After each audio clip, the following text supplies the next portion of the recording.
Hola, mi nombre es José Miguel Castillejo, soy fundador y creador de La Brújula Canina.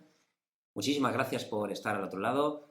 Hoy quería traeros un tip que trata sobre educación canina, como no podía ser de otro modo, y en concreto cómo detectar problemas de conducta, problemas de comportamiento en los perros. Para abordar este tip, fundamentalmente tenemos tres partes. La primera de ellas es entender qué son problemas de comportamiento, qué son problemas de conducta. La segunda parte, herramientas para identificar, para detectar esos problemas de conducta. Y en tercer lugar, las grandes líneas para solucionar, para atacar estos problemas de conducta, estos problemas de comportamiento que ya hemos identificado en los perros. Así que, por mi parte, muchísimas gracias a Birrao, muchísimas gracias a Penélope, muchísimas gracias por invitarnos aquí y comenzamos este tip. En primer lugar, ¿qué son los problemas de comportamiento o los problemas de conducta?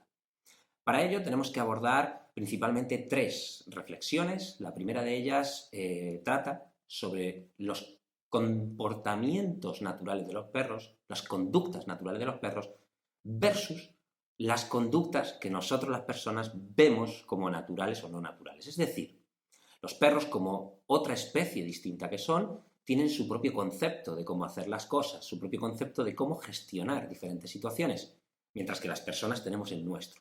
Cuando tratamos el tema de qué son problemas de comportamiento, es fundamental que tengamos en cuenta que no son problemas de comportamiento aquellas cosas que un perro ve como lógicas, al menos no desde la propia óptica del perro.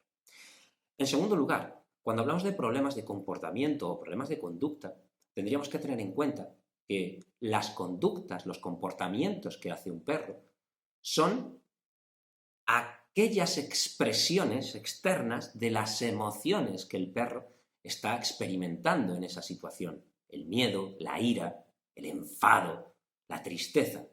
Sin embargo, nosotros las personas lo que vemos es lo externo. Vemos el síntoma, pero no vemos la raíz, no vemos el origen. Y el origen, muy frecuentemente, está en las emociones. Por lo tanto, cuando abordamos el tema de qué son problemas de comportamiento, tenemos que tener muy en cuenta que son expresiones de las emociones que ese perro está experimentando. En tercer y último lugar, dentro de esta primera sección del tip, ¿qué son problemas de comportamiento? Pues efectivamente, ¿qué podemos entender, por tanto, después de las dos reflexiones anteriores, por problemas de comportamiento o por problemas de conducta? Pues principalmente aquellos comportamientos que realiza un perro que no son conductas naturales de la especie perro y que generan un problema para el propio perro o para la convivencia entre el perro y la persona, siempre y cuando partamos de la idea de que es un comportamiento no natural para ese individuo y por tanto para esa especie. Por lo tanto, respecto a qué son problemas de comportamiento, primero, tener muy en cuenta que el concepto de un perro es distinto que el concepto de una persona. Segundo, las emociones versus los comportamientos o las conductas externas. Y tercero, son problemas de comportamiento X cosas, ¿no? Según hemos definido. La segunda parte de este tip, una vez que hemos definido qué son problemas de conducta o comportamiento, herramientas para identificar esos problemas de conducta. ¿Cuándo tengo un problema de conducta con el perro con el que estoy conviviendo?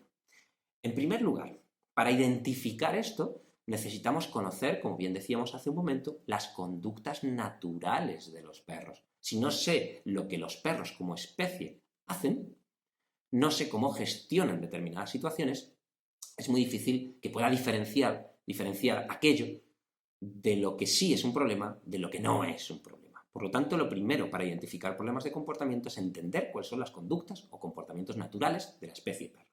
Segundo, entender la comunicación canina. Es difícil que podamos identificar problemas de conducta si no entendemos bien la comunicación. No solo como señales, no solo como señales de calma, señales de estrés, señales de amenaza, que también, sino que la comunicación es un proceso mucho más completo. Entendamos la comunicación para poder identificar problemas de comportamiento.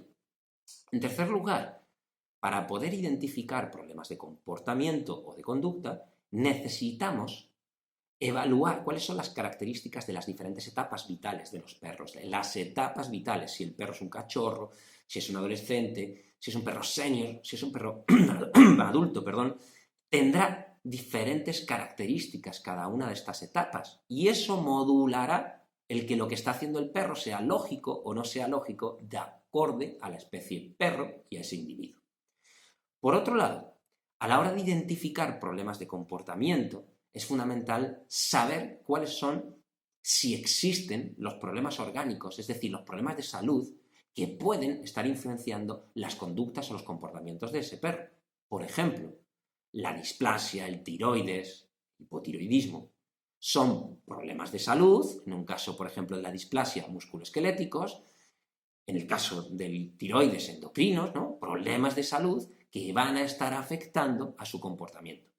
Y por tanto, para identificar si tengo un problema de comportamiento o no, tendré que pasar por esa identificación. Por último, y probablemente el más importante a la hora de identificar problemas de comportamiento o conducta, sería el factor individual. El individuo con el que yo convivo, cómo percibe esa situación, cómo es, qué personalidad tiene, qué percepción, qué expectativas tiene de ese contexto. Porque es fundamental, dos individuos distintos ante una misma situación pueden comportarse de manera distinta o incluso de manera similar con percepciones distintas de la situación. Por lo tanto, en este tipo hemos visto, en primer lugar, qué son problemas de comportamiento, en segundo lugar, algunas herramientas para mejorar nuestra identificación de los problemas de comportamiento y, en tercer lugar, algunas soluciones, algunas grandes líneas para solucionar o para mejorar esos problemas de conducta que ya hemos identificado según lo anterior. En primer lugar, centrarnos en las emociones y no en las conductas. Si queremos mejorar esos llamados problemas de comportamiento, necesitamos no fijarnos en la conducta y sí fijarnos en lo de dentro, en las emociones.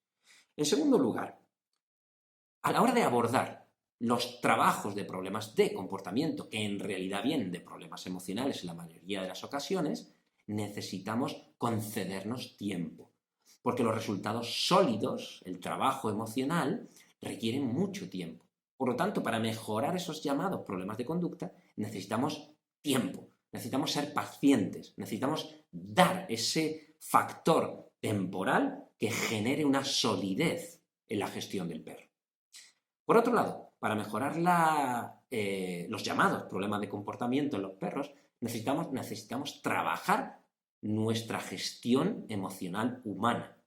Nosotros con nuestra gestión emocional podemos restar o podemos sumar a esos problemas de conducta. Por lo tanto, para mejorarlos, tenemos que hacer nuestro propio trabajo de gestión emocional. Después tenemos dos últimos consejos dentro de esta tercera parte del tip, ¿no? Que están relacionados, están vinculados entre ellos. Por un lado, si queremos mejorar los problemas de conducta identificados, ¿por qué no consultar con un profesional? Incluso si nosotros mismos somos ya profesionales. Una segunda opinión nunca sobra. Y luego, por último, en esta misma línea, fórmate, aprende sobre etapas vitales, sobre comunicación, aprende sobre gestión emocional humana. Y eso te va a permitir acompañar mejor a un perro a que esos problemas de conducta, sus problemas de comportamiento, sean mejor gestionados por él o por ella. Primera parte del tip, que son problemas de conducta. Segunda parte, herramientas para identificar esos problemas. Tercero, grandes líneas de solución para esos problemas de conducta identificados. Muy rápidamente, una última conclusión que citamos literal. La identificación de problemas de comportamiento requiere el conocimiento de la dimensión especie, es decir, perro, de la dimensión raza y de la dimensión individuo, así como otros factores ontogénicos, es decir, relacionados con el desarrollo del propio individuo, comunicativos y emocionales. Leemos una segunda vez. La identificación de los problemas de comportamiento requiere el conocimiento de la dimensión especie, es decir, la dimensión perro, la dimensión raza y la dimensión especie, así como otros factores de tipo ontogénico, es decir, desarrollo individual, comunicativos y emocionales. Muchísimas gracias por estar ahí, muchísimas gracias por querer escuchar este tip, por acompañarnos en estos minutos. Os deseo lo mejor en vuestra convivencia entre perros y personas. Un abrazo enorme.